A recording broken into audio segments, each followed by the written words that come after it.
Nous sommes à Sant'Expo sur le stand de la French Care, BPI France, et nous allons découvrir ensemble la belle histoire finalement de cette fin de journée. On va évoquer la création et le développement d'Astraveus avec son fondateur et CIO. Bonjour Jérémy Laurent.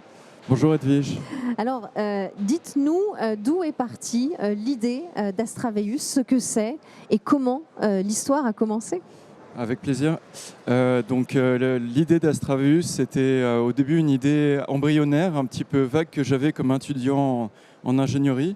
Et ça a démarré avec une rencontre avec le professeur Larguero, qui dirige le département de biothérapie à l'hôpital Saint-Louis. En France, c'est le plus gros département de thérapie cellulaire et génique. Donc il y a une grande expertise. Et donc c'est vraiment le point qui a démarré l'histoire. Donc on commence avec une rencontre avec un professeur dans un lieu d'ampleur. Astraveus, c'est finalement ce qu'on appelle une deep tech. Quand est-ce que vous l'avez créé et puis quelles ont été les étapes de ce développement après cette rencontre? Qu'est-ce qui se passe? Donc tout à fait, c'est une deep tech. Ça a commencé par un projet de thèse chez le professeur Larguero à l'hôpital Saint-Louis, qui a eu pour objectif de développer des technologies fondamentales, basées sur ce qu'on appelle la microfluidique, la miniaturisation de la fluidique, pour améliorer et miniaturiser la façon dont on transforme les cellules des patients en médicaments. Donc ce travail-là de thèse a commencé en 2015 et avec la bénédiction de mon professeur de thèse, on a créé la société en 2016. Donc le travail de deep tech, de recherche fondamentale avec un but applicatif a démarré à ce moment-là. Et alors après, j'imagine, donc là on est vraiment dans la recherche. Derrière, il faut développer et aller vers de l'innovation. Donc là, il faut quoi? Il faut des fonds, il faut chercher des financements. Il faut des fonds, il faut aussi être un peu conseillé, surtout quand on se lance en première entreprise créée, fraîchement sorti d'études, à peu de choses près. Effectivement, du financement, on a été très vite soutenu par BPI France, également par Wilco, par la Fondation de l'École Polytechnique, du point de vue financier. Et on a été également accompagné, par exemple, avec du coaching du côté de BPI et du côté de Wilco notamment.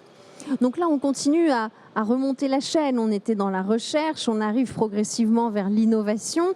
On est aussi, et puis le financement, on vient de le dire, quand est-ce qu'on arrive à la preuve du concept finalement? Quand est-ce qu'on arrive de l'idée au produit? Oui, alors c'est étape par étape dans une entreprise comme ça qui a un objectif technologique ambitieux. Ces premières étapes avec le soutien de Wilco, de BPI France nous ont permis de faire, disons, une preuve de concept assez fondamentale des technologies. En 2018-2019, on a eu davantage de soutien financier de l'Europe et de BPI France, à peu près à hauteur de 2,5 millions au total.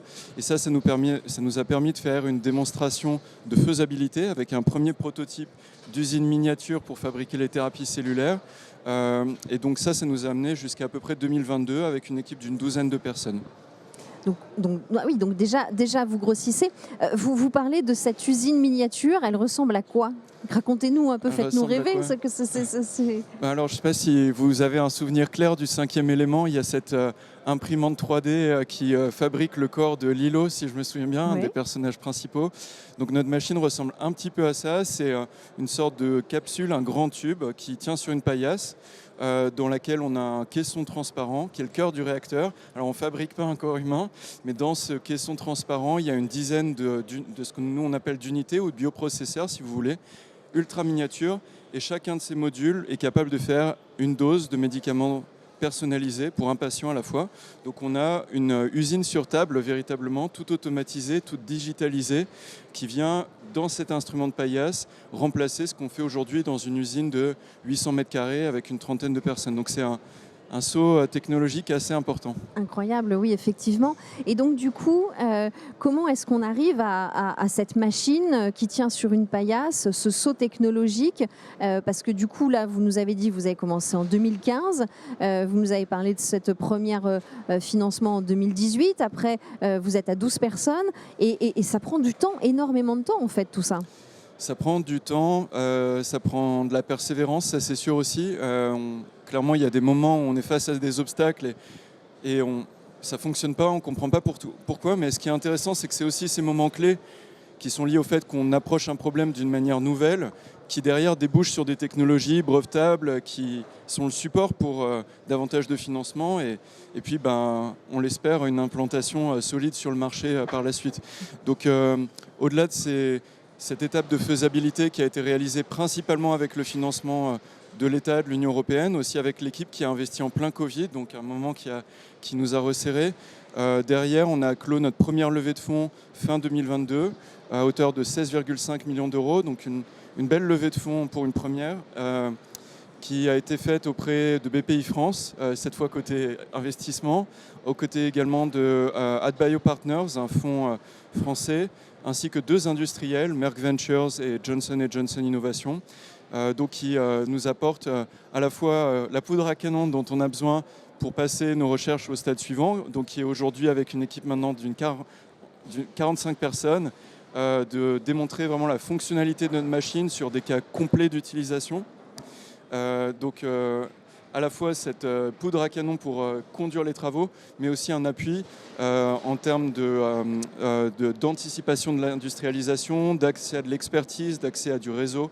Donc des atouts énormes pour le développement d'une société qui fait quelque chose d'aussi régulé, d'aussi complexe que l'activité d'Astraveus. À vous entendre, on ne s'arrête jamais en fait. On est toujours dans l'étape suivante, c'est bien ça? Oui, ça c'est sûr. Je pense que c'est un domaine hyper passionnant et on ne se pose pas la question de pourquoi on est né là. On a tous l'impression de travailler avec du sens.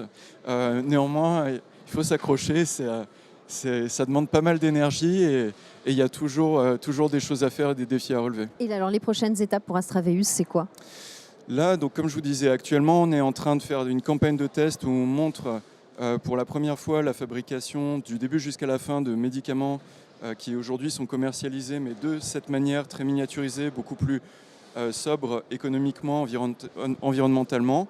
Et on compte s'appuyer sur cette démonstration pour faire une nouvelle levée de fonds qui, cette fois, va nous amener à préparer le lancement commercial à travers à la fois le développement du produit fini, la préparation de sa supply chain, mais aussi des activités avec des clients, on pourrait dire de pré-lancement commercial, où on va faire des tests sur leurs produits, leurs médicaments, d'abord dans nos locaux et puis ensuite dans leurs locaux.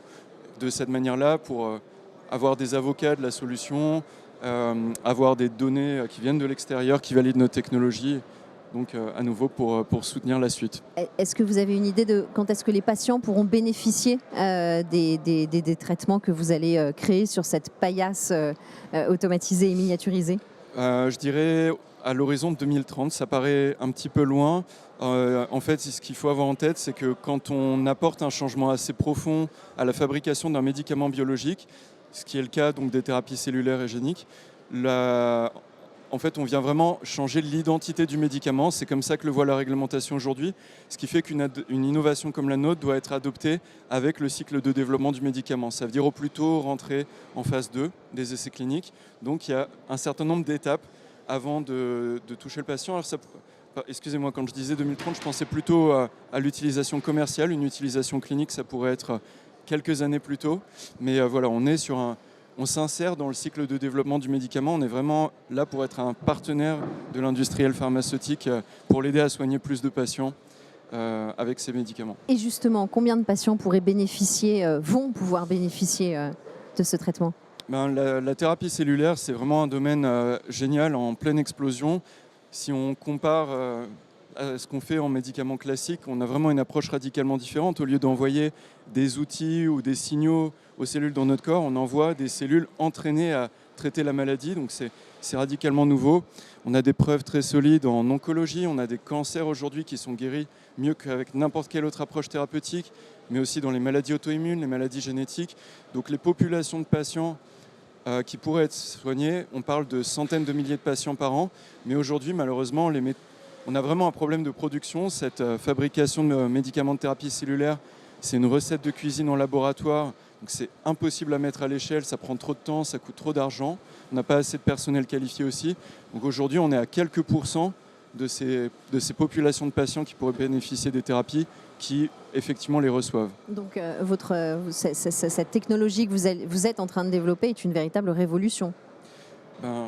J'espère que les gens le verront comme ça. En tout cas, l'idée, c'est vraiment que les usines existantes, les équipes existantes puissent produire beaucoup plus de médicaments pour que beaucoup plus de patients, in fine, bénéficient de ces innovations. Et vous l'avez dit, il y a un gain effectivement en termes de nombre de patients touchés, mais il y a aussi un gain économique et environnemental. Tout à fait. On consomme beaucoup de ressources. On travaille dans des usines qui sont des salles blanches. On fait appel à un personnel extrêmement qualifié qui aujourd'hui est très très limité. On utilise également des réactifs eux-mêmes issus des biotechnologies, donc avec une empreinte économique et écologique pas négligeable. Donc l'idée, c'est vraiment de faire la chose de la manière la plus intelligente possible et d'utiliser le strict minimum de ressources possible sans compromettre évidemment l'efficacité de la thérapie ni la sûreté du patient. Est-ce que les industriels de la santé vous suivent? Est-ce que vous êtes arrivé à les convaincre? Quel est l'accueil de votre innovation? Je dirais oui. Aujourd'hui, comme je le disais, il y a déjà 2 industriels significatifs de l'industrie pharmaceutique qui sont à bord d'Astraveus.